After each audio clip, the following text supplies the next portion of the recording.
বাংলা ভাষার উপর একটি উপস্থাপনা। আপনারা অনেকেই জানেন, গুরুত্বের বিচারে, প্রয়োজনীয়তার বিচারে সারা পৃথিবীর 417টি ভাষার মধ্যে রাষ্ট্রসংঘ বাংলা ভাষাকে তৃতীয় স্থানে রেখেছে। আপনারা এটাও জানেন যে এই মুহূর্তে সারা বিশ্বে প্রায় 36 কোটি মানুষ বাংলা ভাষায় কথা বলেন, বাংলা পড়েন, বাংলা জানেন। আপনারা এটাও জানেন যে বাংলা এমন একটা ভাষা, অন্য ভাষা শিক্ষার ক্ষেত্রে যেগুলো ব্যবসায়িক কারণে, বাণিজ্যিক কারণে ব্যবহার হয়, যেমন ইংরেজি, যেমন জার্মানি বা ফ্রেঞ্চ, কিন্তু সাহিত্য কাব্যের বিচারে অন্য ভাষার মানুষ সবচেয়ে যে ভাষাটা বেশি শিখতে চায়, সেখানেও বাংলা ভাষার স্থান দ্বিতীয়। আমার এই কথাগুলো বলার অর্থ, বাংলা ভাষা নিয়ে যারা চর্চা করছেন, যারা দীর্ঘদিন ধরে করছেন, তাদের প্রতি সাধুবাদ জানানো এবং এটা জানিয়ে দেওয়া, বিশেষ করে এখানে অনেক অভিভাবক আছেন তাদের কাছে, যে এই এত আনন্দ, এত ভালো লাগার মধ্যেও কিছু খারাপ লাগা আপনাদের সঙ্গে শেয়ার করব। আসলে বাংলা, বাঙালি এগুলো বললে কোথাও একটা এমন প্রেক্ষাপট তৈরি হয়, এমন একটা চালচিত্র তৈরি হয়, যেটা বোধহয় পৃথিবীর অন্য ভাষাভাষী মানুষ নিশ্চয়ই তাদের ভাষার নিয়ে তাদের গর্ব আছে, তাদের সংস্কৃতি নিয়ে তাদের অহংকার আছে, কিন্তু কোথাও যেন আমার নিজেকে মনে হয় যে এত বড় প্রেক্ষাপট, এত বড় চালচিত্র বাংলা ভাষা ছাড়া বোধহয় সম্ভব নয়। একটা ভাষা, যে ভাষায় কথা বলতেন স্বামী বিবেকানন্দ, একটা ভাষা, যে ভাষায় কথা বলতেন রবীন্দ্রনাথ ঠাকুর, কাজী নজরুল ইসলাম, একটা ভাষা, যে ভাষায় দুটো দুটো স্বাধীন রাষ্ট্রের জাতীয় সঙ্গীত রচিত হয়েছে, একটা ভাষা যা এখনো 37 কোটি মানুষ প্রতিদিন উচ্চারণ করেন, একটা ভাষা গোটা ভারতবর্ষের স্বাধীনতা আন্দোলনকে মন্ত্র দিয়েছিলেন যিনি, সেই সাহিত্য সম্রাট বঙ্কিমচন্দ্রের বন্দে মাতরম, সেই সাহিত্য সম্রাট বঙ্কিমচন্দ্রের ভাষা হলো বাংলা। শৈশব থেকে যিনি বাংলা জানতেন না, বেশি বয়সে এসে বাংলা শিখেছেন এবং নতুন ভাষার আবিষ্কার করেছেন, নতুন ছন্দের আবিষ্কার করেছেন, সেই মাইকেল মধুসূদন দত্তের ভাষা বাংলা। যে বীর সন্ন্যাসী অজস্র কষ্ট স্বীকার করে এই বাংলার মাটি থেকে দুরূহ এক দীর্ঘ যাত্রার শেষে গিয়ে পৌঁছেছিলেন চিকাগোয় এবং বিশ্ব ধর্ম মহাসম্মেলনে ভারতবর্ষের ছবিটাকে তুলে ধরেছিলেন উজ্জ্বল রূপে, তাঁরও মাতৃভাষা সেই স্বামী বিবেকানন্দের মাতৃভাষা বাংলা। সমস্ত পৃথিবীতে যে সাহিত্যকে চিরায়ত ধরা হয়, বাংলা থেকে তার দুটি একটি উদাহরণ দিতে গেলে কথা অমৃতের নাম আসে, সেই শ্রী শ্রী রামকৃষ্ণের ভাষা বাংলা। এগুলো আমাদের গর্ব, এগুলো আমাদের অহংকার। বাংলা ভাষায় যারা গান গেয়েছেন, বাংলা ভাষায় যারা নাটক করেছেন, বাংলার সাহিত্যে যারা চর্চা করেছেন, বাংলার কবিতাকে যারা সমৃদ্ধ করেছেন, তাদের কথা ভাবলে আমাদের গর্বে, অহংকারে, আনন্দে বুক ভরে ওঠে। কিন্তু যখন সামনের দিকে তাকাই, যখন আমার পরবর্তী সময়টার দিকে তাকাই, তখন দুঃখ হয়। আমি আপনাদের দু একটি ছোট অভিজ্ঞতা আপনাদের সঙ্গে ভাগ করে নেব, তাহলেই বুঝতে পারবেন কোথায় এসে দাঁড়াচ্ছি। সল্টলেকে একটা ওয়ার্কশপ হচ্ছে রবীন্দ্রসঙ্গীতের, সেখানে আমি এবং আমার অনুযোগ প্রতিম বন্ধু শ্রীকান্ত আচার্য গিয়েছিলাম। শ্রীকান্ত ব্ল্যাকবোর্ডে গান লিখে দিচ্ছিল লেখার জন্য ছেলেদের, পরে গানটা ওরা শেখাবে, শ্রীকান্ত শ্রাবণী এরা। তো দেখা গেল পেছনের দিকে কিছু ছেলে মেয়ে লিখছে না। তা শ্রীকান্ত উঠে গিয়ে জিজ্ঞেস করলো যে বাবু তোরা লিখছিস না কেন? তাদের বাবা মারা উত্তর দিল, না ওরা আসলে বাংলাটা তো পড়ে না। তখন শ্রীকান্ত জিজ্ঞেস করলো, সে তো অনেকেই ইংরেজি পড়ে, বাংলাটা ছোটর দিকে পড়ে না, কিন্তু এইটুকু বাংলাও জানে না। তখন বললো, না না আসলে এখানে বাংলা সেকেন্ড ল্যাঙ্গুয়েজ আছে, কিন্তু আমরা ওদের সেকেন্ড ল্যাঙ্গুয়েজ দিয়েছি হিন্দি। বাঙালি সেকেন্ড ল্যাঙ্গুয়েজ দিয়েছেন হিন্দি, মা বলছেন। শ্রীকান্ত জিজ্ঞেস করলেন কেন? বললেন, না বাংলা ভাষাটা বড্ড কঠিন, হিন্দিটা খুব সহজ। যে আরজিকর মেডিকেল কলেজের এই আরজিকর ভদ্রলোক কে ছিলেন? বিশ্বাস করুন, ব্রিলিয়েন্ট স্টুডেন্ট। মানুষকে তারা চেনে না, তার জীবনকে তারা জানে না। তাহলে ক্ষুদিরাম বসুকে তারা চিনবেন না, প্রফুল্ল চাকিকে চিনবেন না, আচার্য প্রফুল্লচন্দ্রকে চেনার কোনো প্রয়োজন বোধ করবে না এই শিক্ষা ব্যবস্থা। তাহলে সেই বাঙালি কোথায় গিয়ে দাঁড়াবে? সেই বাঙালি কি আগামী প্রজন্মে কবিতা পড়বে? কবিতা শোনবার জন্য এইভাবে সমবেত হবে এক জায়গায়? হবে না। কিন্তু আমি আপনাদের কাছে প্রশ্ন করছি, নিজের বুকে হাত দিয়ে জিজ্ঞেস করুন, নিজেকে জিজ্ঞাসা করুন যে আপনার ছেলেটিকে, আপনার মেয়েটিকে আপনি চাইছেন সে একজন সফল মানুষ হোক। সফলতা কিসে? না সে যেন অনেক বড় হয়, বড়টা কিসে, না সে যেন অনেক ডিগ্রি ডিপ্লোমা পায়, ডিগ্রি ডিপ্লোমা কেন, না যেন একটা বড় চাকরি পায়, কেন না তাতে সে অনেক পয়সা, অনেক টাকা, অনেক ডলার রোজগার করবে, তাতে সে জীবনের বাস্তবিক সুখ বৈভবকে কিনতে পারবে, তার জীবনে কোনো অস্বাচ্ছন্দ্য থাকবেন না। তাই অনেক বাবা, মধ্যবিত্ত বাবা, টিফিনে মুড়ি আর চাঁপা কলা খেয়ে কাটাচ্ছেন এই স্বপ্ন নিয়ে যে ছেলেকে নরেন্দ্রপুরে ভর্তি করেছি, এরপরে খড়গপুর IIT, তারপরে আমেরিকা, এই একটা রাস্তা ভেবে রেখেছেন। আপত্তি করছি না, আমার নিজের শৈশব অত্যন্ত দারিদ্র্যে কেটেছে। ক্লাস 10-এ পড়বার পর আমি প্রথম ফুল প্যান্ট পরার সুযোগ পেয়েছি, হাফ প্যান্ট এবং পায়জামা পরে স্কুলে যেতাম, সেটা দারিদ্র্যের কারণে, সেটা অন্য কথা। কিন্তু যে স্বপ্ন আমার বাবা মারা দেখতে চাইতেন যে আমার ছেলে বড় হোক, তাতে কোনো দোষ নেই, তাতে কোনো অন্যায় নেই।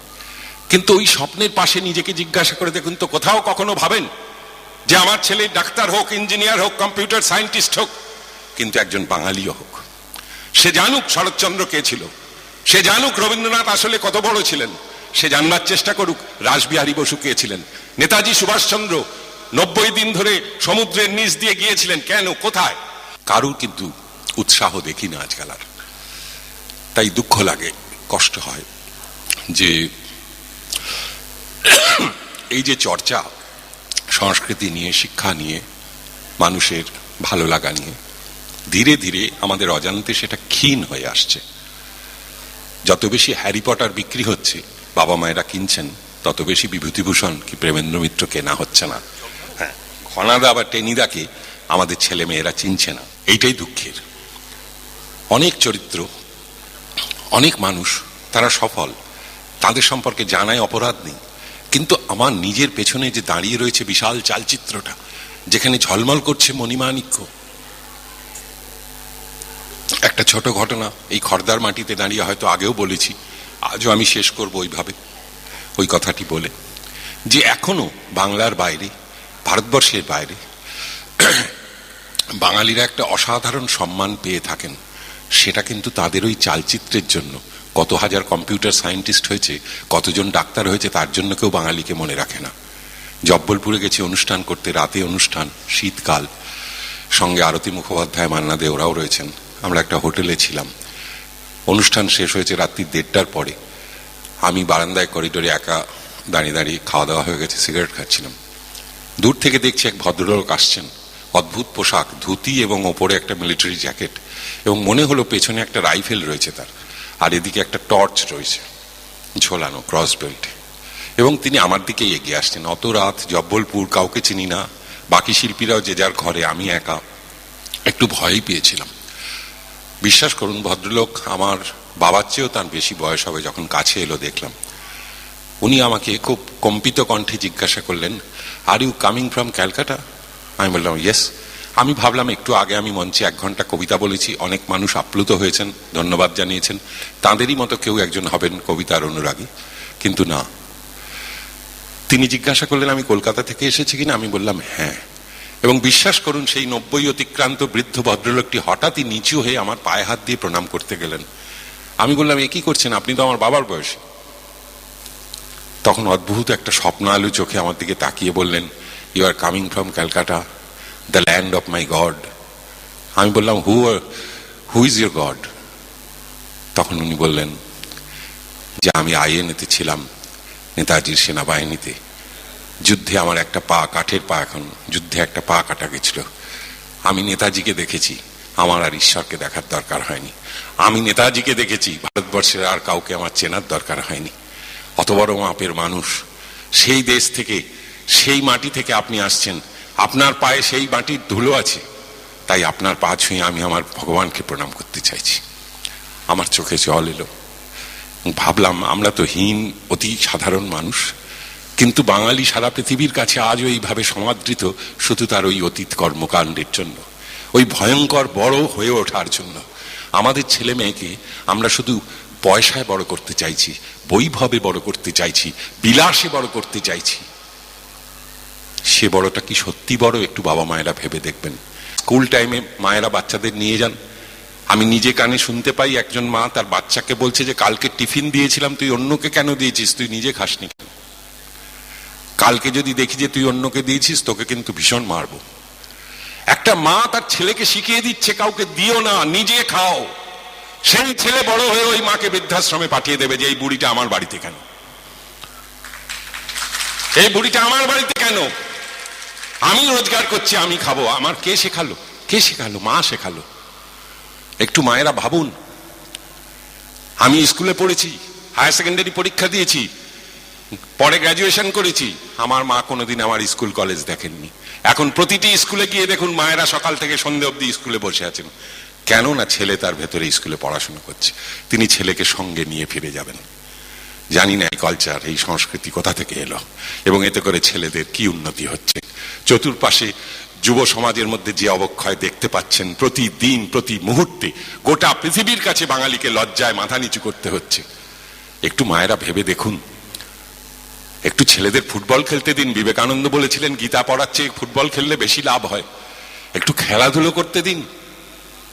একটা অনুষ্ঠানে আমি গিয়েছিলাম, পিকে ব্যানার্জি ছিলেন আমার সঙ্গে, কিংবদন্তি ফুটবলার।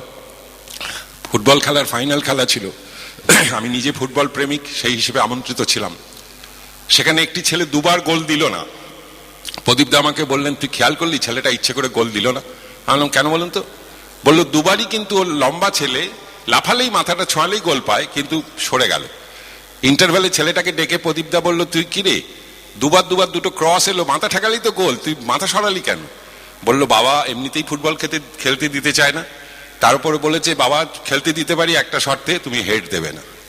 হেড দিলে নাকি মাথা গন্ডগোল হয়ে যেতে পারে, পড়াশোনা খারাপ হয়ে যেতে পারে। তা প্রদীপদা বললো, দেখ আমি তো এত হেডে গোল করেছি, এখন অব্দি তো মনে হয় না আমার মাথাটা বিগড়ে গেছে। তো একটু বাঙালিরা ভাবুন কি জায়গায় চলে গেছেন, কি করছেন ছেলে মেয়েদের নিয়ে।